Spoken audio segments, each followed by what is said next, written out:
There was a dog who believed his only duty was to keep the moon in the sky until he learned it didn't need him. But after that lesson, he found a new one, a quieter, closer one. His name was Bramble, a large, gentle sheepdog, and every evening he watched over a sleek black cat named Ember. His gaze wasn't anxious, but full of profound focus. You see, Ember was a creature of the night. Every evening, as the sun painted the sky peach, she would go on a journey. Their ritual was simple: an old ivy-covered cottage, the sound of a kettle whistling inside. A hand would place 2 bowls on the back step. Ember always ate first, her movements delicate. Bramble waited patiently until she was finished before eating his own. Once the meal was done, Ember would give Bramble a long, inscrutable look, then hop from the garden wall and disappear into the shadowy lavender patch. Bramble wouldn't follow. Instead, he would lumber to a specific spot-worn patch of grass under the kitchen window that gave him a panoramic view of the entire garden. He would settle down, chin on his paws, and his watch would begin. The garden at night was a different world. Crickets chirped, the wind hushed through the leaves, and sometimes a fox would bark in the distant woods. Through Bramble's eyes, the world was tinted green and silver. He watched Ember, a small, fluid shadow moving with purpose. He saw her stalk something unseen in the tall grass, her tail a perfect question mark.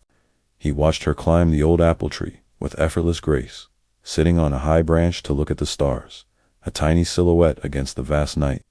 He saw her freeze, a living instrument tuned to sounds he couldn't hear. He didn't try to stop her. He didn't pace or growl at passing clouds. This was a different kind of guarding. It was witnessing. His head would tilt, his ears like radar dishes, tracking her every move. If she disappeared from sight for a moment too long, a faint whine would form in his throat. But when she reappeared, his tail would give a single, soft thump against the ground. A quiet confirmation. She was safe. One late summer evening, a storm began to brew.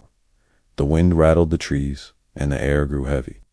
Ember was halfway up the apple tree when a sudden, violent gust shook the branches. She scrambled for a hold, her claws scraping against the bark, but she lost her footing. There was a frantic scuffle, and then a muffled thud as she landed in a soft flower bed below. Bramble was on his feet in an instant, a low rumble in his chest. Ember was shaken but unharmed, giving herself a quick, slightly embarrassed shake. Just then, drawn by the commotion, 2 glowing eyes appeared at the edge of the garden. A lean, curious fox slinked out from the woods.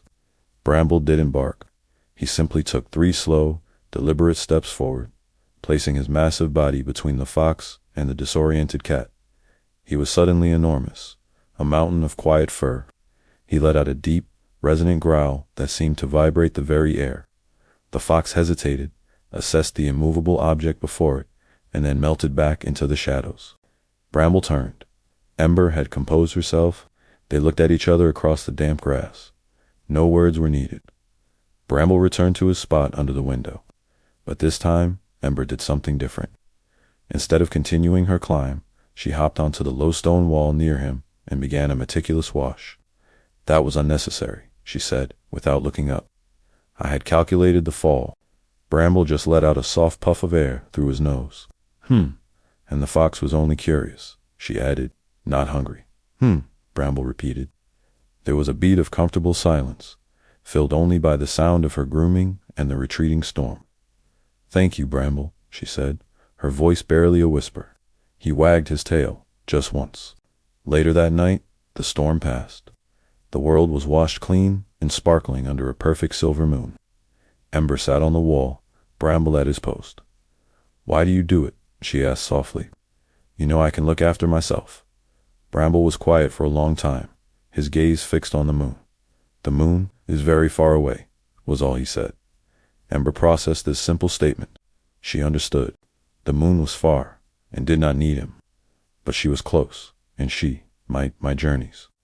They are important, she explained, as if sharing a great secret. I listened to the earth settling. I mapped the shifts in the wind. I watched the small, bright lives in the grass. Someone should see it. Yes, Bramble agreed. But, she paused, it is also good to be seen going and to be seen coming back. With that, she hopped down from the wall.